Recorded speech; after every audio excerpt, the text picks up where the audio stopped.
ইমানি শক্তি থাকার কারণে বদরের প্রান্তরে নবীজি মাত্র ৩১৩ জন নিয়ে বিজয় রক্তিম সূর্য ছিনে এনেছিলেন।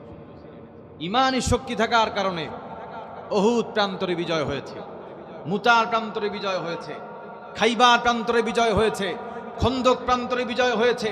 এ মুসলমান সেই মুসলমান যারা ভূমধ্যসাগর পাড়ি দিয়ে সেনাপতি তারেক বিন জিয়াদের নেতৃত্বে গোটা ইউরোপের পথে প্রান্তরে মুসলমানরা কালিমা প্রতিষ্ঠান করেছে। এই স্পেন, এই কর্ডোবা, এই রিয়াল মাদ্রিদ মুসলমানরা কোরআন দিয়ে ৬০০ বছর শাসন করেছে। মুসলমানরা জানে এই পথ কণ্টকাকীর্ণ কুসুমচিহ্ন নয়। এই পথে থাকতে গেলে কারো হাত থাকবে না, কারো পা থাকবে না। কাফেররা মুসলমানদেরকে কুচুকাটা করবে, তবু আল্লাহর দিনকে আল্লাহর জমিনে বাস্তবায়ন করার জন্য এ মুসলমান বাতিলের কাছে এক মুহূর্তের জন্য মাথা নত করে নাই। তাহলে এক নাম্বার শক্তি হলো ইমানি শক্তি। ইমানি শক্তি থাকার কারণে যুগে যুগে মুসলমানদের ভয়ে কাফেররা থরথর করে কেঁপেছে। ২ নাম্বার হলো কণ্ঠের শক্তি। এ কণ্ঠ দিয়েছেন কে? জোরে বলেন কে? এ কণ্ঠ ব্যবহার হবে কার জন্য? যুগে যুগে মুসলমানদের কণ্ঠে লিল্লাহে তাকবীরের আওয়াজে বাতিলরা টেবিলের নিচে পালাতে বাধ্য হয়েছিল। কয়েক বছর আগের কথা, ডোনাল্ড ট্রাম্পের একটা বক্তৃতায় মুসলমান সাংবাদিক লিল্লাহে তাকবীর দিয়েছিল। ডোনাল্ড ট্রাম্প ভয়ে প্রকম্পিত হয়ে টেবিলের নিচে পালাতে বাধ্য হয়েছিল। কথা বলেন ঠিক কিনা? ভারতের বাঘিনী কন্যা মুস্কান শত শত বাম আর রামদের বিপক্ষে লিল্লাহে তাকবীর স্লোগান দিয়ে প্রমাণ করেছিল বিড়ালের মতো ৫০০ বছর বেঁচে থাকার মধ্যে কোনো লাভ নাই, সিংহের মতো ১ ঘন্টা বাঁচতে চায়। তাহলে কণ্ঠ দিয়েছেন কে? এ কণ্ঠে আওয়াজ হবে কার? আর জোরে বলে কার? আর ৩ নাম্বার হলো শারীরিক শক্তি। এই মুসলমানরা প্রয়োজনে জীবন দিয়েছে, প্রয়োজনে রক্ত দিয়েছে, প্রয়োজনে মুসলমান ফাঁসির রশি গলায় পড়েছে, কিন্তু বাতিলের সাথে মুসলমানরা আতাত করে নাই। কথা বলেন ঠিক কিনা? কাওয়ারেজ টাইম এই time before their death of birth valiant never taste of birth. পুরুষেরা মরণের পূর্বে অনেকবার মরে, কিন্তু এক পিতার রক্তে যে মর্দে মুমিন জন্মগ্রহণ করে সে জীবনে একবার মৃত্যুর স্বাদ গ্রহণ করে। আমরা খালিদের জাত, আমরা তালহার জাত, প্রয়োজনে শরীরে সব রক্ত হেরে দেব, কিন্তু ইসলাম বিরোধী এক আইন এ বাংলার জমিনে কার্যকর হতে দেব না, দেব না, দিতে পারি না।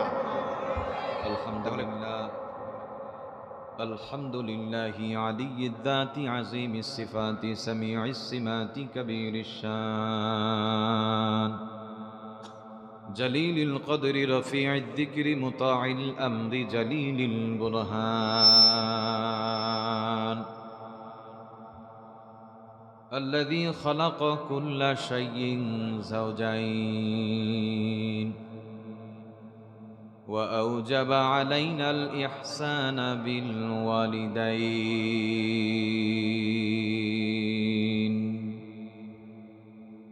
ونشهد أن لا إله إلا الله وحده لا شريك له ونشهد أن سيدنا وحبيبنا ومولانا محمدا عبده ورسوله سيد الكونين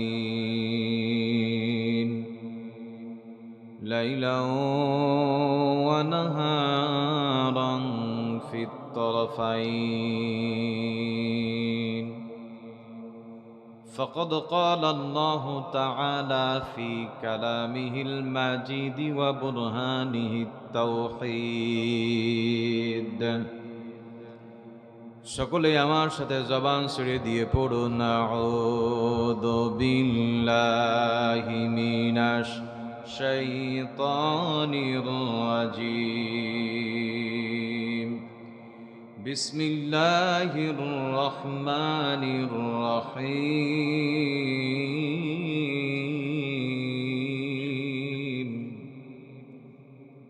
আফাহাসিবতুম আন্নামা খালাকনাকুম আবাথাও ওয়া আন্নাকুম ইলাইনা লা তুরজাউন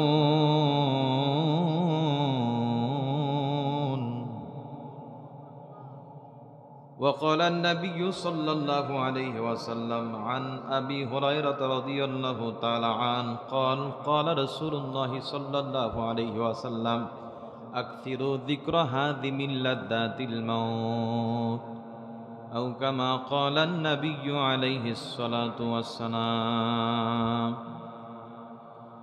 الحمد لمن قدر خيرا وخبالا الحمد لمن قدر خيرا وخبالا الشكر لمن صور حسنا وجمالا الشكر لمن صور حسنا وجمالا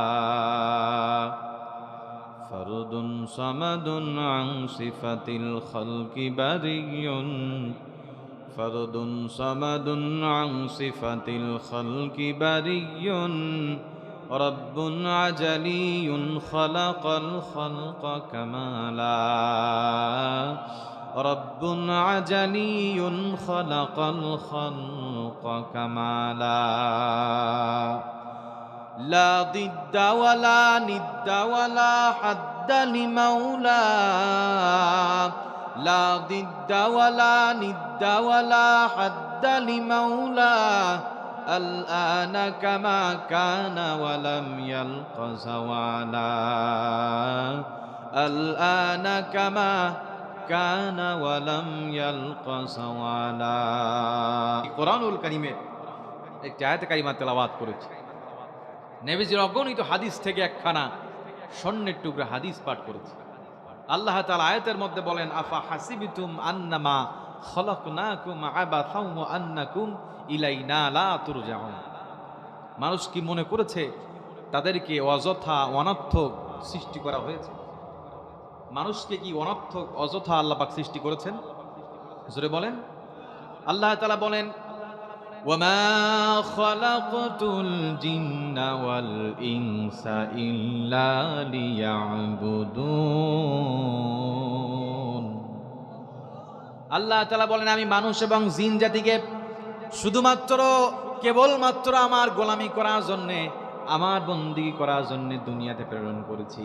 তাহলে আল্লাহ তাআলা মানুষ এবং জিন জাতিকে দুনিয়াতে পাঠানোর এক নম্বর কারণ হলো বান্দা গোলামি করবে কার? মা খালাকতুল জিন্না ওয়াল ইনসি বেখাজুজ ইবাদাত নিশ্ত মাকসুদাত জাহা মা খালাকতুল জিন্না ওয়াল ইনসি বেখাজুজ ইবাদাত নিশ্ত মাকসুদাত জাহা। ভাইরা আমার, বাপজিরা আমার, তাহলে আল্লাহ তাআলা মানুষকে অনর্থক অযথা সৃষ্টি করে নাই, কারণ আছে না নাই? এমনকি আল্লাহ তাআলা শুধুমাত্র কেবলমাত্র আমাদের দাড়ি টুপি জুব্বা এগুলো দেখেই জান্নাতে ঢুকাই দিবে, ব্যাপারটা এমন না। কথা বলেন ঠিক কিনা? আমার কথা আল্লাহ তাআলা কোরআনে বলেন আহাসিবান নাসু আন ইউতরাকু আন ইয়াকুলু আমান্না ওয়া হুম লা ইফতানুন। আল্লাহ তাআলা বলেন মানুষ কি মনে করেছে তারা মুখে বলবে আমি ঈমানদার, আমি ঈমান এনেছি, এটা বললেই মানুষকে ছেড়ে দেয়া হবে? ওহুম লা ইফতানুন, আর মানুষকে পরীক্ষা করা হবে না। আল্লাহ বললেন অবশ্যই মানুষকে পরীক্ষা করা হবে। আল্লাযী খালাকাল মাউতা ওয়াল হায়াতা লিয়াবলুয়াকুম আইয়ুকুম আহসানু আমালা। আল্লাহ তাআলা বলেন অবশ্যই আমি দেখব আহসানু আমালা, কে উত্তম আমল করেছে। আল্লাহ পাক দেখবেন না বান্দার আমলের কোয়ান্টিটি অর্থাৎ পরিমাণ, কে কত বেশি আমল করে ফেলেছে, কিন্তু আল্লাহ তাআলা দেখবেন বান্দার আমলের কোয়ালিটি। অর্থাৎ যদি বান্দা আমল করার মতো আমল বান্দা করতে পারে, নবী করিম সাল্লাল্লাহু আলাইহি ওয়াসাল্লাম বলেন আখলিস দীনাকা ইয়াকফিকাল আমালুল কলিল। বান্দা যদি আমল করার মতো আমল করতে পারে, ও অল্প আমল নাজাতে যাওয়ার জন্য যথেষ্ট হয়ে যাবে। ভাইরা আমার, বাপজিরা আমার, তাহলে আল্লাহ তাআলা মানুষকে অনর্থক অযথা সৃষ্টি করে নাই, এবং আল্লাহ তাআলা আমাদেরকে সৃষ্টি করেছেন। আবার এই দুনিয়া থেকে আমাদের সকলকে চলে যেতে হবে আল্লাহটাকে সাড়া দিয়ে, হবে কিনা? আল্লাহ তাআলা বলেন আইনামা তাকুনু ইউদরিক ইয়াদরিকুকুমুল মাউতু ওয়ালাউ কুনতুম ফি বুরুজিম মুশাইয়াদা। বান্দা মরণ থেকে পালানোর জন্য যদি সুদৃঢ় দুর্গের মধ্যে অবস্থান করে, বান্দা মরণ থেকে পালাতে পারবে না। আল্লাহ তাআলা বলেন, নবী আপনি বলে দেন, কুল ইন্নাল মাউতাল্লাযী তাফিরুনা মিনহু ফাইন্নাহু মুলাকীকুম। আল্লাহ তাআলা বলেন, নবী আপনি বলে দেন, মৃত্যু সকলকেই মোলাকাত করবে। ফাইদা জাআ আজালুহুম লা ইস্তাখিরুনা সাআতাও ওয়ালা ইয়াস্তাকদিমুন। আল্লাহ তাআলা বলেন, বান্দার মৃত্যু যেখানে নির্ধারণ করা হয়েছে সেই জায়গায় বান্দার মৃত্যু হবে। 1 সেকেন্ড আগেও বান্দার মৃত্যু হবে না, 1 সেকেন্ড পরেও বান্দার মৃত্যু হবে না। নির্ধারিত জায়গায় নির্ধারিত সময়ে বান্দার মৃত্যু হয়ে যাবে। এ মরণ থেকে ইচ্ছা করলেও কেউ পালাতে পারবে কি? জোরে বলেন, পারবে কি? এখন মৃত্যু অনিবার্য, প্রস্তুতি ন্যায় হলো বুদ্ধিমানের কাজ। এখানে এমন কেউ আমরা আছি নাকি একজন দাঁড়াই বলতে পারবো, হুজুর আমি কোনোদিন মরবো না? পারবো নাকি? তাহলে সকলকেই সর্বসম্মতিক্রমে মৃত্যুর স্বাদ গ্রহণ করতে হবে, কেউ মরণ থেকে পালাতে পারবো না। তাহলে মৃত্যু কেন্দ্রিক জীবন পরিচালনা করার দরকার আছে না? না, তা যদি না হয় তাহলে মৃত্যুর পরে আফসোসের কোনো শেষ থাকবে না। কোরআনে বর্ণিত মৃত্যুর পরে মানুষ 9টি আফসোস করবে। জোরে বলেন, কয়টি? 9টি আফসোস করবে। কিন্তু আপনারাই জবান ছেড়ে দিয়ে বলুন, মৃত্যুর পরে আফসোস করে কোনো লাভ হবে নাকি? জোরে বলেন। 1 নাম্বার আফসোস কি করবে আল্লাহ তাআলা কোরআনুল কারীমের মধ্যে তুলে ধরলেন। 1 নাম্বার আফসোস সেদিন মানুষেরা কি করবে? 78 নাম্বার সূরা সূরা নাবার 40 নাম্বার আয়াতের মধ্যে আল্লাহ বলেন, ইন্না আনদারনাকুম আযাবান করিবান ইয়াউমা ইয়ানদুরুল মার'উ মা কদ্দামাত ইয়াদাহু ওয়া ইয়াকুলুল কাফিরু ইয়া লাইতানি কুনতু তুরাবা। আল্লাহু আকবার বলেন। 1 নম্বর আফসোস মৃত্যুর পরে মানুষরা করবে। কাফেররা সেই দিন আফসোস করবে, তারা বলবে, হায় আফসোস, আমরা যদি মাটি হয়ে যেতাম তাহলে আমাদের কোনো হিসাব নিকাশ হতো না। কারা বলবে? জোরে বলেন, কারা বলবে? ভাইরা আমার, বাপজির আমার, কিয়ামতের কঠিন দিনে আল্লাহর অনুমতি ছাড়া আল্লাহর সামনে কেউ কথা বলার সাহস পাবে না। আল্লাহ তাআলা বলেন, মান যাল্লাযী ইয়াশফাউ ইনদাহু ইল্লা বিইযনিহি। আল্লাহর অনুমতি ছাড়া সেই দিন আল্লাহর সামনে কেউ কথা বলার সাহস পাবে না। বান্দা দুনিয়ার মধ্যে যে আমল করেছে সব রবের কাছে পৌঁছায় গেছে। কিয়ামতের কঠিন ময়দানে সেখান থেকে একটা প্রিন্ট আউট বের করে আল্লাহ তাআলা বান্দার হাতে আমলনামা ধরাই দিয়ে বলবেন, ইকরা কিতাবাকা কাফা বিনাফসিকাল ইয়াউমা আলাইকা হাসিবা। আজকে তুমি তোমার আমলনামা পড়ো, তুমি তোমার আমলনামা পড়ে একটা মন্তব্য করো, কমেন্ট করো, তুমি জান্নাতি না জাহান্নামী। বান্দা আমলনামা পড়ে পাগল হয়ে যাবে, এটা কেমন আমলনামা আমাকে দেয়া হলো। ওয়াউদিআল কিতাবু ফাতারাল মুজরিমিনা মুশফিকিনা মিম্মা ফি ওয়া ইয়াকুলুনা ইয়া ওয়াইলাতানা মা লিহাদাল কিতাব লা ইউগাদিরু সাগীরাতাও ওয়ালা কাবীরাতান ইল্লা আহসাহা ওয়া ওয়াজাদু মা আমিলু হাদিরা ওয়ালা ইয়াযলিমু রাব্বুকা আহাদা। আল্লাহু আকবার বলেন। বান্দা আমলনামা পড়ে পাগল হয়ে যাবে, এটা কেমন আমলনামা আমাকে দেয়া হলো। একটা ছোট্ট ভালো কাজ বাদ পড়ে নাই, আবার একটা ছোট্ট খারাপ কাজ বাদ পড়ে নাই। আল্লাহ তাআলা অন্য আয়াতের মধ্যে বলেন, ইউনাব্বাউল ইনসানু ইয়াউমা ইযিম বিমা কদ্দামা ওয়া আখখার। সেদিন বান্দার সামনে আমলনামা পেশ করা হবে, বান্দা দেখতে পাবে তার আমলনামা, বান্দা দুনিয়াতে কি নিজ হাত দিয়ে অর্জন করেছে। ভাইরা আমার, বাপজির আমার, আযাবান করিবা, কিয়ামতের কঠিন শাস্তিকে বোঝানো হয়েছে। ইয়ানজুরুল মার'উ মা কদ্দামাত ইয়াদা, সেদিন বান্দা দেখতে পাবে দুনিয়ার মধ্যে দুহাত দিয়ে কি কৃতকর্ম অর্জন করেছিল, কি আমল অর্জন করেছিল। ওয়ায়াকুলুল কাফিরু ইয়া লাইতানি কুনতু তুরাবা।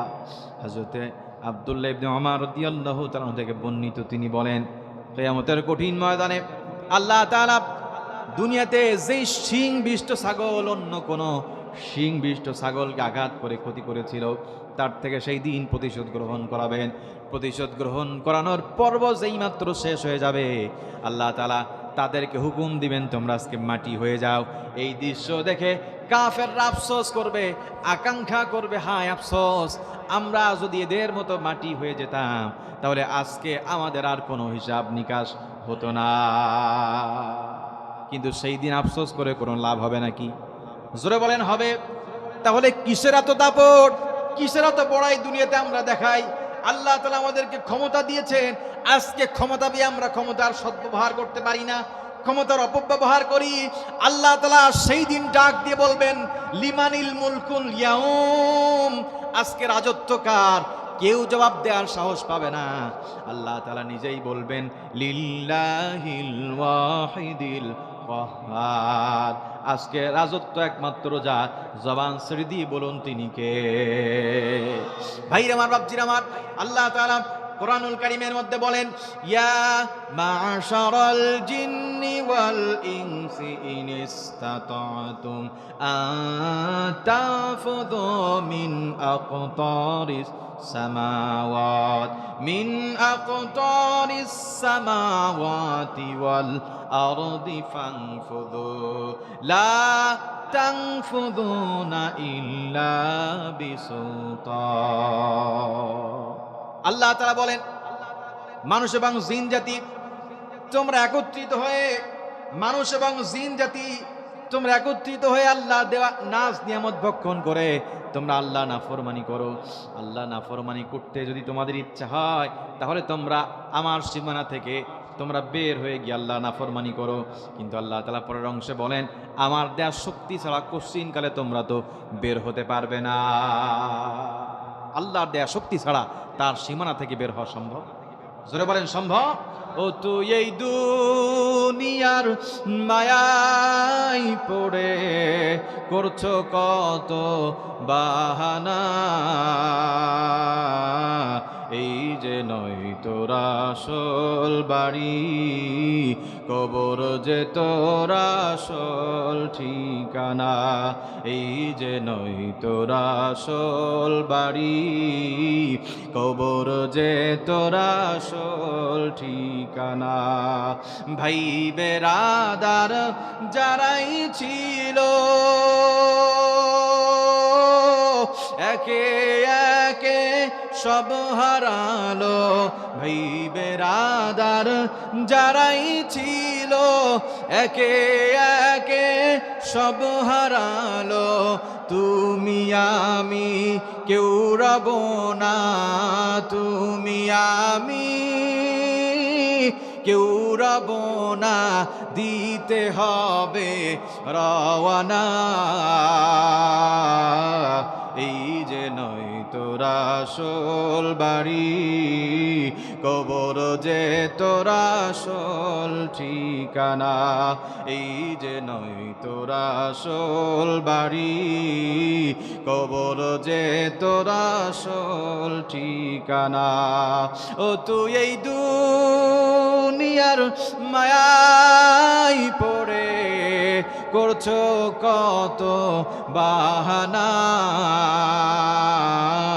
এই যে নয় তোর আসল বাড়ি, কবর যে তোর আসল ঠিকানা, এই যে নয় তোর আসল বাড়ি, কবর যে তোর আসল ঠিকানা। এই দুনিয়া কি আসল? জোরে বলেন। এই দুনিয়া ছেড়ে সকলকে কবর দেশে পাড়ি জমাতে হবে। সেখানে কতদিন থাকতে হবে, কত বছর থাকতে হবে, কত যুগ থাকতে হবে, এমন কোনো গ্যারান্টি আছে? কোরআন হাদিসে সুস্পষ্টভাবে দলিল আসে নাই। কিন্তু আল্লামা রুম আলাইহির রহমা একটা দৃষ্টান্ত তুলে ধরেছেন। তিনি বলেছেন জমিন থেকে আকাশ পর্যন্ত যদি বিশাল একটা সরিষা রাশি থাকে, আর এই সরিষা রাশি থেকে যদি একটা কবুতর একটা দানা গ্রহণ করে সপ্তম আসমানে রাখে, সপ্তম আসমানে রাখার পরে প্রতিমধ্যে মাঝ পথে এসে 70,000 বছর অপেক্ষা করে। কয় বছর? 70,000 বছর। আবার ওই জমিন থেকে আকাশ পর্যন্ত বিশাল সরিষারাশি থেকে একটা দানা গ্রহণ করে আবার সপ্তম আসমানে রাখে।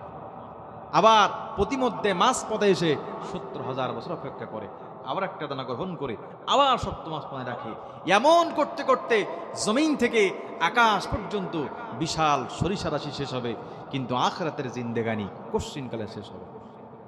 ভাইরে মার, বাপজিরা মা, তাহলে দুনিয়ার সংক্ষিপ্ত হায়াত, সংক্ষিপ্ত সময় পেয়ে এমন কোনো অন্যায়, এমন কোনো দুর্নীতি, এমন কোনো গর্হিত কাজ নাই আমাদের দ্বারা হচ্ছে না।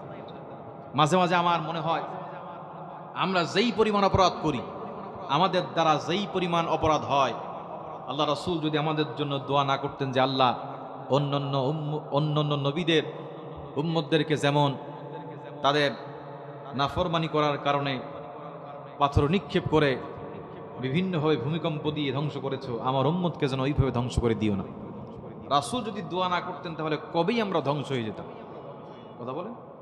কারণ আমাদের দ্বারা এমন কোনো জঘন্য পাপ নাই আমাদের দ্বারা হচ্ছে না। আমরা এমন একটা দেশে বসবাস করি যেই দেশে জীবনের কোনোই নিরাপত্তা নেই। আছে কি? কখনো শুনি মেট্রো রেলের বিয়ারিং ভেঙ্গে তত্ত্বজা প্রাণ জাগায় চলে গেছে, কখনো আবার জীবিত মানুষকে পাথর নিক্ষেপ করে হত্যা করা, কখনো আবার আবরার ফাহাদের মতো মেধাবী ছাত্রকে 4 ঘন্টা পিটিয়ে হত্যা করা, কখনো আবার ছোট্ট সন্তান খেতে না চাওয়ায় ধারালো বটি দিয়ে মায়ের হাতে সন্তানকে খুন হতে হয়, কখনো আবার জোয়ার টাকা না দেয় বৃদ্ধ মা বাবাকে নিজ হাতে হত্যা করে স্বর ঘরের মধ্যেই মাটি চাপা দেওয়া হয়, কখনো আবার সম্পদের কারণে সন্তানের চক্ষু তুলে নেওয়া হয়। এমন একটা যুগে, এমন একটা সমাজে আমরা বসবাস করতেছি যেই সমাজে পিতা সন্তানের কাছে নিরাপদ না, মা সন্তানের কাছে নিরাপদ না, সন্তান মায়ের কাছে নিরাপদ না। এ যেন জাহিলি যুগকে হার মানা।